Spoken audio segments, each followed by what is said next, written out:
ஸ்ரீ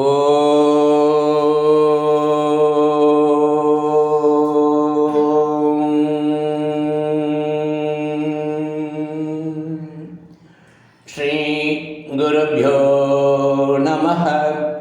பகவான் ஸ்ரீ விஸ்வநாதர் அவருடைய ஸ்ரீமத் விஸ்வ உபனிஷதம் பாகம் 2 போதனை எண் 426 மற்றும் 427.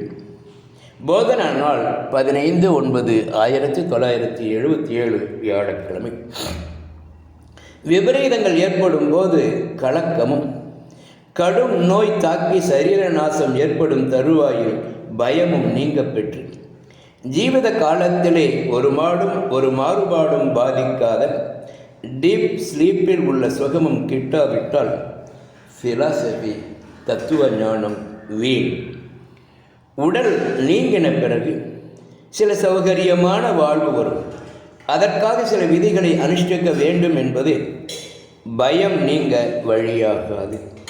அது பயமுறுத்தலும் கூட ஆகும். ஏன்? மனிதன் எப்படியும் தவறிவிடுவான், விதிப்படி முற்றும் நடக்க முடியாமல். ஆகையால் தேக மனோ புத்திகளின் எந்த விகாரங்களுமே தனதென்று நினைத்து வந்ததை நீக்க சாட்சி நான், எந்த மாற்றமும் என்னை தொடாது என்று சிறிது காலம் அபியசித்து சாட்சி பாவம் திடமாகி அதுவே பாவனாதீதமான அகண்டாக்கார விருத்திக்கு ஏதுவாகி சாந்தி கிட்டி பிரம்மமே ஆ சிவோகம்.